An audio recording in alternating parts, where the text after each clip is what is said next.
Hey everyone, आज मैं explain करने वाली हूँ द बॉय नेक्स्ट वर्ल्ड के एपिसोड 7 को। एपिसोड की शुरुआत में सुबह के टाइम फू और सर बेड पर सो रहे थे। फू को उसके फ्रेंड्स के मैसेज आ रहे थे। आज फू के डैड की डेथ एनिवर्सरी थी, इसलिए उसके सारे फ्रेंड्स उसके लिए वरिड थे। अगले सीन में फू की नींद खुल जाती है। वो अपने फ्रेंड्स के मैसेजेस को रीड कर रहा था। सर उसे कंफर्ट देकर कहता है, मैं जानता हूँ कि आज तुम्हारे डैड की डेथ एनिवर्सरी है। आज मैं भी तुम्हारे साथ चीजें बाय करने चलूंगा। हर साल फू इस दिन अकेला ही रहता था, लेकिन आज सर उसके साथ है। ये सुनकर वो उसे हक कर लेता है। अगले सीन में वो दोनों चीजें बाय करने जाते हैं। फू सामान बाय करने चला जाता है, लेकिन उसका फोन सर की कार में ही था। उसे अभी भी अपने फ्रेंड्स के मैसेज आ रहे थे, तो सर उन्हें रिप्लाई कर देता है कि फू मेरे साथ है, इसलिए तुम सबको उसकी चिंता करने की जरूरत नहीं है। तभी सर को उसके फोन पर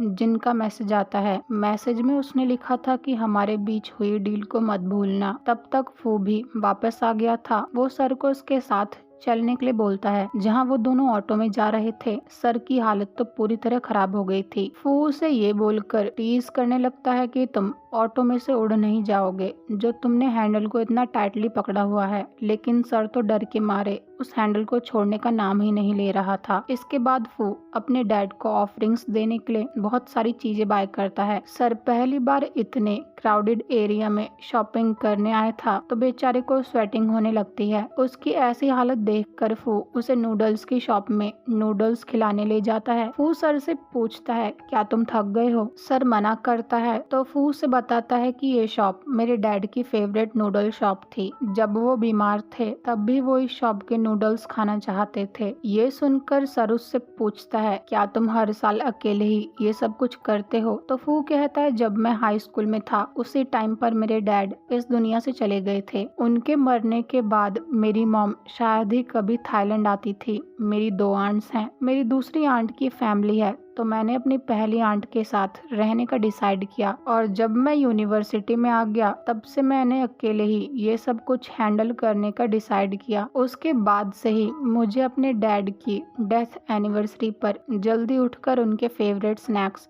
फ्लावर्स बाय करने पड़ते हैं। ये सब बोलते हैं फू बहुत ज्यादा सैड था, क्योंकि वो अपने डैड को बहुत मिस कर रहा था। तो सर उसके मूड को फ्रेश करने के लिए उसके लिए ग्रीन टी लेकर आता है। इसके बाद वो दोनों नूडल्स खाते हैं। अगले सीन में फू सारा सामान चेक कर रहा था, जहाँ वो फ्लावर्स लाना भूल गया था, तो सर उसके लिए फ्लावर्स भी ले आता है। फू उसकी तरफ देखने लगता है, तो सर कहता है, क्या मैंने गलत फ्लावर्स बाय कर लिए हैं? लेकिन फू कहता है, क्या तुम ये सब हर साल करते हो? सर हाँ कहता है, तो फू बोलता है, इसका मतलब जिस दुनिया से तुम आए हो वहाँ भी मेरे डैड मर चुके हैं, और उस दुनिया वाले फू के पास सर है, लेकिन मेरे पास क्यों नहीं? सर कुछ बोलने वाला था, लेकिन फू कहता है, कोई बात नहीं, मैं बस ऐसे ही सब कुछ बोल रहा था, चलो घर चलते हैं। ये सुनकर सर पास्ट के एक सीन को याद करता है। जब फू हाई स्कूल में था तब सर फू के डैड की डेथ एनिवर्सरी के दिन भी हमेशा उसके साथ रहता था, बस वो दूर से ही फू को फॉलो करता था। प्रेजेंट में वो फू से कहता है, मैं पास्ट को नहीं बदल सकता हूँ, लेकिन अब से मैं हमेशा तुम्हारे साथ रहूंगा। वो फू के हाथ से सारा सामान ले लेता है, तो फू उससे पूछता है, क्या तुम सच बोल रहे हो? सर उससे प्रॉमिस करता है। दूसरी तरफ विम को सर ने एक लोकेशन पर अर्जेंट पहुंचने का मैसेज किया था, तो विम उस लोकेशन पर पहुंचकर सर को कॉल करता है, लेकिन सर उसकी कॉल ही पिक नहीं कर रहा था। विम अपने आप से ही बोलने लगता है, ये सब क्या है? क्या मैं सर का गुलाम हूँ जो मैं यहाँ आ गया? आज तो मेरी छुट्टी है, लेकिन मैं उसका ऑर्डर क्यों फॉलो कर रहा हूँ? वो अपने फोन की तरफ देखते हुए सर को बुरा भला बोलते हुए जा रहा था कि तभी वो एक पर्सन से टकरा जाता है। वो उस पर्सन को सॉरी बोलकर उसकी तरफ देखता है, तो वो जिन था। वो जिन से पूछता है, तुम यहाँ पर क्या कर रहे हो? जिन कहता है, मैंने ही सर को लोकेशन सेंड करी थी। ये सुनकर तो विम को भरोसा ही नहीं होता। वो जिन से कहता है, तुमने सर को क्यों लोकेशन सेंड करी थी और ऐसा क्या अर्जेंट है? जिन कहता है, जिस मूवी के बारे में मैंने तुम्हें बताया था वो अभी 15 मिनट के अंदर शुरू होने वाली है, इसलिए ये काम अर्जेंट है। चलो मेरे पास टिकट्स भी हैं। लेकिन विम बड़े ही टशन में कहता है, मैंने तुमसे बोला कि मैं तुम्हारे साथ मूवी देखने नहीं जाऊंगा, चाहे कुछ भी हो जाए। लेकिन उसके अगले ही सीन में हम उसे जिन के साथ थिएटर में देखते हैं, जहाँ वो अपने आप से बोलने लगता है क्या सच में सर ने मुझे धोखा दिया है? वो तो फू के अलावा किसी के बारे में नहीं सोचता है। वो जिन की तरफ देखकर आगे सोचता है, मैं इस लड़के के साथ कैसे फंस गया और इसने सर से ऐसा क्या बोला कि सर ने इसकी बात मान ली। मैं बचपन से उसका दोस्त हूँ, मेरी बात तो उसने कभी नहीं मानी है। उसकी ये सारी बातें जिन भी सुन रहा था, क्योंकि वो किसी का भी माइंड रीड कर सकता है। और अब हमें 2 दिन पहले का सीन दिखाया जाता है, जहाँ विम जिन से ये बोलकर जा रहा था, चाहे तुम मुझे चेन से भी बांध दो, तब भी मैं तुम्हारे साथ मूवी देखने नहीं जाऊंगा। सर भी उसी तरफ आ रहा था, तो उसने भी ये बात सुन ली थी। वो जिन से बोलता है, विम तुम्हारे साथ नहीं जाएगा। जिन कहता है, मैं जानता हूँ, लेकिन जिस मूवी को मैं उसे दिखाने ले जा रहा हूँ वो उस मूवी को देखना चाहता है। ये सुनकर सर कहता है, पहले लोगों के माइंड रीड करना बंद करो। जिन कहता है, मैं ऐसा नहीं कर सकता, क्योंकि जब लोग मेरी रेंज में आते हैं तो ना चाहते हुए भी मैं उनके थॉट सुन लेता हूँ। लेकिन तुम्हारा केस अलग है। वो सर से उसकी मदद मांगता है, तो सर कहता है, विम मेरा दोस्त है और मैं तुम्हारी कोई मदद नहीं करूंगा। जिन बोलता है, 2 दिन बाद फू के डैड की डेथ एनिवर्सरी है और हर साल उस दिन वो बहुत वीक फील करता है। अपने डैड को ऑफरिंग्स देने के लिए अकेले ही सामान बाय करता है और शाम होने तक वो हम सबको कॉल करके उसके साथ रुकने के लिए बोलता है, वो भी पूरी रात के लिए। अगर तुम मेरी मदद करोगे तो इस साल उसके प्लेस पर कोई भी नहीं जाएगा। ये सुनकर सर बोलता है, तुम किस लोकेशन पर विम को बुलाना चाहते हो? मुझे वो लोकेशन सेंड कर दो। प्रेजेंट में वो इस बात को याद करके स्माइल कर रहा था। उसे इस तरह से स्माइल करते हुए देख विम कहता है, ऐसा क्या चल रहा है जो तुम इतना हंस रहे हो? जिन बोलता है, हम अकेले इस थिएटर में नहीं हैं और लो तुम ये पॉपकॉर्न खाओ। ये बोलकर वो विम के क्लोज जाकर उसे मूवी की स्टोरी पर फोकस करने के लिए बोलता है। बॉक्स में से पॉपकॉर्न लेते वक्त जिन का हाथ गलती से विम से टच होता है। विम तो शौक में सारी पॉपकॉर्न गिराने वाला था, लेकिन जिन उस बॉक्स को गिरने से बचा लेता है। ये सब होने के बाद बेचारे विम का दिल बहुत जोर से धड़कने लगता है। वो अपने आप से कहता है, मेरे साथ ये सब क्या हो रहा है? क्या मेरी नींद पूरी नहीं हुई है जो ये सब हो रहा है? जिन भी उसकी ये सब बातें सुन रहा था। वहीं दूसरी तरफ वो सर के साथ अपने फैमिली हाउस में आ जाता है। वो उसे बताता है कि मैं हाई स्कूल तक यहीं रहता था, अब तो मैं यहाँ विजिट करने नहीं आता हूँ, लेकिन मेरी मॉम ने किसी को हर हफ्ते इस घर को साफ करने के लिए हायर किया हुआ है। ये सब बोलते हुए वो स्माइल कर रहा था, तो सर उससे कहता है, तुम अपने आप को स्माइल करने के लिए फोर्स मत करो। अगर तुम रोना चाहते हो तो मेरे साथ रो सकते हो। ये सुनकर फू कहता है, मैं नहीं चाहता कि मेरी मॉम या कोई भी मेरे लिए वरिड हो। सर बोलता है, लेकिन मैं तुम्हारे लिए वरिड होना चाहता हूँ। और क्या तुम्हें लगता है कि तुम्हारी मॉम को ये बात नहीं पता होगी? वो फू को उसे हग करने के लिए हाथ आगे बढ़ाता है, तो फू भी सर को हक कर लेता है। वो सर से कहता है, मेरे डैड चाहते थे कि उनकी बॉडी को जलाकर उनकी एशेज को बहा दिया जाए, लेकिन मैं ऐसा नहीं चाहता था। पर मेरी मॉम ने फिर भी उनकी विश को पूरा किया। आज मुझे महसूस होता है वो ऐसा क्यों चाहते थे। वो ऐसा इसलिए चाहते थे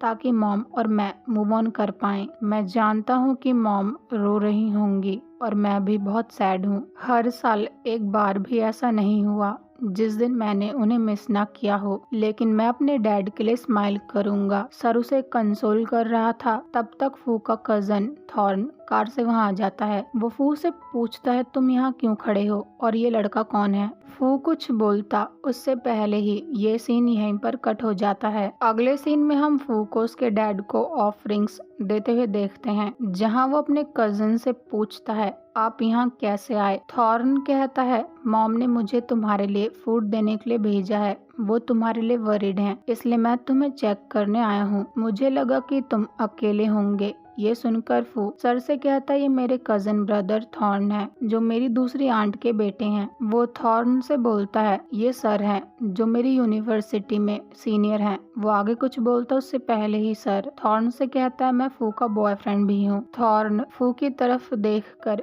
सर से कहता है, फू के फेस को देखकर ऐसा लग रहा है कि केस ये नहीं है और तुम मेरे अंकल के सामने कुछ भी मत बोलो। फू अपने कजन से कहता है, टेक्निकली तो सर मेरा बॉयफ्रेंड ही है, वो आगे कुछ बोलता कि तभी सर थॉर्न से कहता है माना कि अभी ऐसा नहीं है लेकिन फ्यूचर में ऐसा जरूर होगा। थॉर्न फू से पूछता है क्या तुम ठीक हो, आजकल तुम हमारे घर विजिट करने नहीं आते हो। फू कहता है मैं बहुत ज्यादा बिजी रहता हूँ, जब मेरे पास टाइम होगा मैं आंट से मिलने जरूर आऊंगा और मैं थॉर्न को भी बहुत मिस करता हूँ। फू को अपने डैड से अकेले में बातें करनी थी तो थॉर्न और सर वहाँ से बाहर चले जाते हैं। फू अपने डैड से कहता है ये साल बहुत अच्छा बीत रहा है, अब आपको बहुत सारे लोग विजिट करने आते हैं, मुझे लगता है मुझे प्यार हो गया है, आप बताओ अब मुझे क्या करना चाहिए। दूसरी तरफ विम और जिन लंच कर रहे थे, जहाँ विम अपने मन में सोचने लगता है मैं इसके साथ बैठकर लंच क्यों कर रहा हूँ, तो जिन कहता है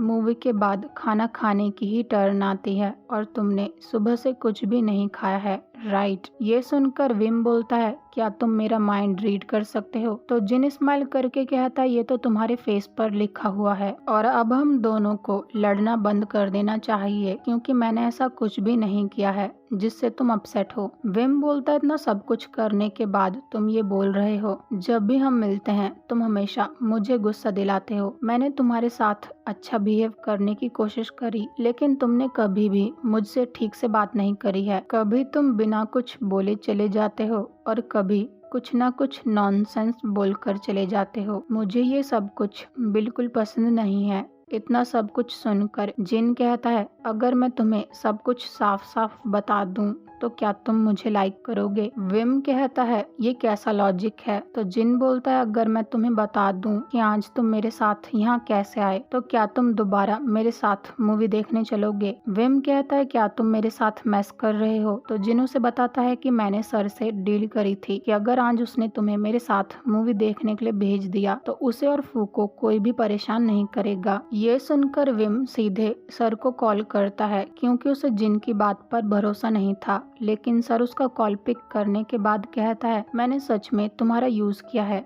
बेचारे विम का तो सर के ऊपर से पूरी तरह भरोसा टूट जाता है। इधर थॉर्न सर से बोलता है जो तुमने अंदर बोला कि तुम फू को डेट कर रहे हो, क्या तुम सीरियस हो। ये सुनकर सर बोलता है हाँ मैं फू के लिए सीरियस हूँ। थॉर्न कहता है क्या तुम्हें पता है आज हमारी फैमिली का कोई भी मेंबर यहाँ क्यों नहीं आया, क्योंकि आज फू अपने डैड के साथ अकेला रहता है, आज के दिन हम उसे डिस्टर्ब नहीं करते हैं, इसलिए मैं तुम्हारे बारे में सब कुछ जानना चाहता हूँ। सर कहता है मैं वो पर्सन हूँ जो फू की टेक केयर करना चाहता है और मैं प्रॉमिस करता हूँ कि मैं हमेशा उसके साथ रहूंगा। थॉर्न सर से कहता है अपने वर्ड्स पर स्टिक रहना क्योंकि ये इतना आसान नहीं होगा, आज वो जरूर रोएगा, इसलिए उसे कंफर्ट देने के लिए उसके साथ रहना। ये बोलकर वो वहाँ से जाने लगता है तो सर उससे बोलता है आपने मुझ पर इतनी जल्दी ट्रस्ट कैसे कर लिया। ये सुनकर थॉर्न कहता है क्योंकि आज तुम यहाँ खड़े हो। अगले सीन में फू सर से बोलता है मेरे डैड बहुत काइंड और कूल पर्सन थे,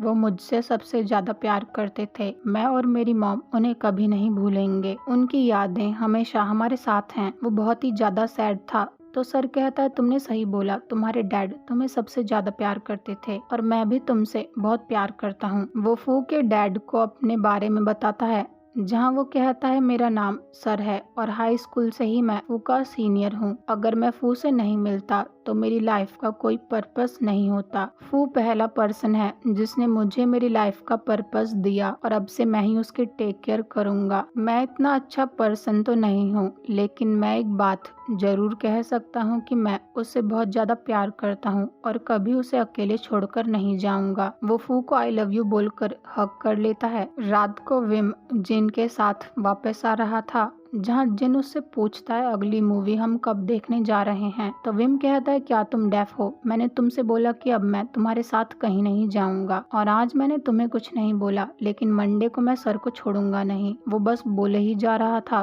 तो जिन विम का मुंह बंद करने के लिए उसे किस कर लेता है। ये देखने के बाद तो विम शॉक में चला गया था। वो अपने मन में सोचने लगता है इसके लिप्स कितने सॉफ्ट हैं। ये बात जिन ने भी सुन ली थी तो वो स्माइल करने लगता है। विम उससे पूछता है एक मिनट तुमने मुझे किस क्यों किया, तो जिन कहता है क्योंकि मैं तुम पर हिट कर रहा हूँ। जिन के वहाँ से जाने के बाद विम अपने लिप्स पर टच करके कहता है, मेरा दिल इतना तेज क्यों बीट कर रहा है और इस गंदे लड़के की वजह से ये सब हो रहा है। अगले दिन से फू बहुत सैड रहने लगता है। रात को वो अपने डैड की फ्लूट को क्लीन कर रहा था तो सर उसके पास आकर उससे पूछता है, क्या तुम ठीक हो? आजकल तुम बहुत ज्यादा खोए खोए से रहते हो। तो फू कहता है, मैं बस अपने डैड के बारे में सोचता हूँ। सर उससे फ्लूट के बारे में पूछता है तो फू कहता है, ये मेरे डैड की फ्लूट है, मुझे इसे प्ले करना नहीं आता है, इसलिए मैं इसे क्लीन करके रख देता हूँ। उन्हें डेली फ्लूट प्ले करना बहुत ज्यादा पसंद था। वो मेरी मॉम से मार्चिंग बैंड में मिले थे। वो हर दिन मेरी मॉम का दिल जीतने के लिए लव सॉन्ग प्ले करते थे। सच में वो बहुत ज्यादा रोमांटिक थे। ये सुनकर सर उससे उस फ्लूट को बोरो करके प्ले करने लगता है। वो फू से कहता है, अब से मैं तुम्हारे लिए इस फ्लूट को प्ले करूंगा। फू सर से बोलता है, तुम मेरे साथ ऐसा कैसे कर सकते हो? अब मैं क्या करूंगा? तो सर कहता है, तुम्हें कुछ भी करने की जरूरत नहीं है, बस तुम मुझे अपने साथ रहने दो। माहौल बहुत रोमांटिक हो गया था। वो एक दूसरे को किस करते हैं। सर फू से कहता है, एक बात याद रखना, मेरे लिए तुम ही मेरे वाले फू हो। इसके बाद हमें उन दोनों के बीच एक इंटीमेट सीन दिखाया जाता है। अगली सुबह जब सर की नींद खुलती है तो फू उसके बगल में नहीं था। अगले सीन में वो भागते हुए फू के पास जाता है जो एक ब्रिज पर बहुत सैड बैठा हुआ था। सर उससे पूछता है, तुमने अपना फोन क्यों बंद करा हुआ है और तुमने मुझे उठाया क्यों नहीं? फू बोलता है, तुम जहाँ से आए हो तुम्हें वहाँ वापस जाना होगा। ये सुनकर सर कहता है, मैं वापस नहीं जा सकता हूँ, और क्या तुम मुझे वापस भेजना चाहते हो? फू कहता है, लेकिन कोई तो ऐसा तरीका होगा जिससे तुम वापस जा पाओ। मैं तुम्हारी मदद करूँगा। मैं तुम्हें वापस नहीं भेजना चाहता हूँ, लेकिन क्या तुमने कभी उस फू के बारे में सोचा है जो तुमसे बहुत प्यार करता है, जिसके साथ तुम पिछले 4 साल से रिलेशनशिप में हो? जिस फू को तुम प्रोटेक्ट करना चाहते हो वो मैं नहीं हूँ। मुझे इतना पेन हो रहा है तो उससे कितना हो रहा होगा। वो अपने लवर को खोने के बाद रो रहा होगा। मैं इस फीलिंग को महसूस कर सकता हूँ। अगर किसी दिन मैं जिस पर्सन से प्यार करता हूँ वो मुझसे ये बोले कि वो मुझे नहीं जानता है तो मुझे बहुत बुरा फील होगा। मैं इस बात को इमेजिन भी नहीं कर सकता हूँ। सर फू को सब कुछ सच बताना चाहता था कि वो पैरेलल दुनिया से नहीं है, लेकिन फू से बोलने ही नहीं देता। वो सर से कहता, मैं कुछ भी नहीं सुनना चाहता हूँ, मुझे थोड़ा टाइम चाहिए, जब मैं रेडी हो जाऊंगा तब मैं तुम्हारी बात सुनूंगा। ये बोलकर वो वहाँ से चला जाता है। अगले सीन में फू अपने आप को कोसते हुए जा रहा था कि वो कैसे सर से प्यार कर सकता है जबकि वो उसका कभी नहीं हो सकता। रोड क्रॉस करते वक्त फू को एक कार हिट करने वाली थी कि तभी सर वहां आकर फू को बचा लेता है और इस चक्कर में सर को चोट लग जाती है। ये सब देखकर फू बहुत ज्यादा डर जाता है। वो बहुत जोर जोर से रोने लगता है। इसके बाद हम उसे हॉस्पिटल में देखते हैं। उसने सर का हाथ पकड़ा हुआ था। सर को होश आता है तो फू से पूछता है, क्या तुम ठीक हो? लेकिन सर फू को नहीं पहचान पाता। वो फू से पूछता है, तुम कौन हो? ये सुनकर फू बहुत ही ज्यादा शॉक में था और ये एपिसोड यहीं पर एंड हो जाता है। मिलते हैं अगले एपिसोड में। Thank you so much for watching.